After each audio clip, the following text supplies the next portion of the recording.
Have you guys heard the story of Greg Kelley, who was wrongfully convicted out of Williamson County when he was a senior in high school and a D1 recruit? Showtime made a docuseries about it back in 2020. Shout out to my friend Sheila, who just told me about it. Or you can watch it on Hulu if you have the expensive subscription. Or if you're cheap like me, you can watch it on the Paramount Plus, just basic subscription. If you're not going to watch it, stick around. I'm going to give you the sped up version. In 2013, Greg Kelley was a D1 recruit at Leander High School playing football, which is in Williamson County, which is very close to Austin, Texas. Unfortunately, his dad had a stroke and his mom had brain surgery. So his very best friend, Jonathan McCarty, his mom offered to let Greg move in with him so that they could keep some kind of normalcy, get him to all of his commitments while his mom was recovering and his dad was in a facility. As a point of reference, look how similar these boys look. Number 2 is Greg Kelley, and number 13 was Jonathan McCarty, and they looked identical almost. Greg lived in the McCarty home from December until June when he was able to return home and live with his family. Well, McCarty's mom ran an in-home daycare, and allegations came out in July that the week of July 12th through the 17th, when he was not living there, that Greg inappropriately touched a child. He always maintained his innocence. He was arrested. He was allowed to be released on bond, and then he was rearrested because a second child came forward.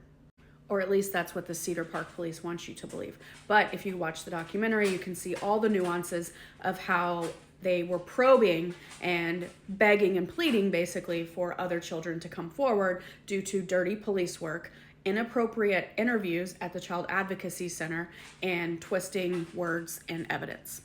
At trial, the second victim ended up testifying that Greg did not do that, but the first victim was still holding its position that it was Greg, and remember, Greg looks exactly like Jonathan.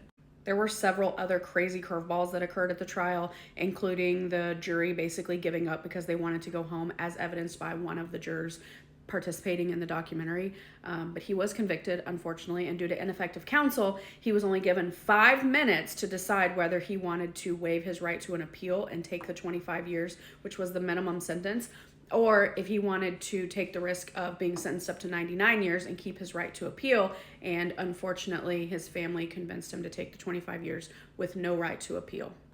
The DA over Greg's case ended up being arrested multiple times. The attorney that originally represented Greg ended up turning on him.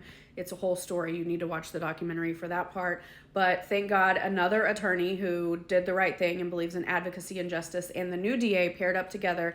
And Greg ended up spending 1,153 days in prison for a crime he didn't commit, but they were able to work together and get him exonerated.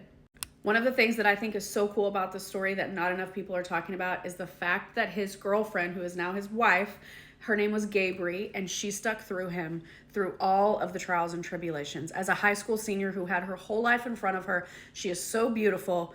I can't imagine the discrimination that she faced staying with him while people thought that he was guilty, but she did, and she never wavered, and now they have a beautiful family together. Shout out to Gabri for always standing by Greg and believing in his innocence.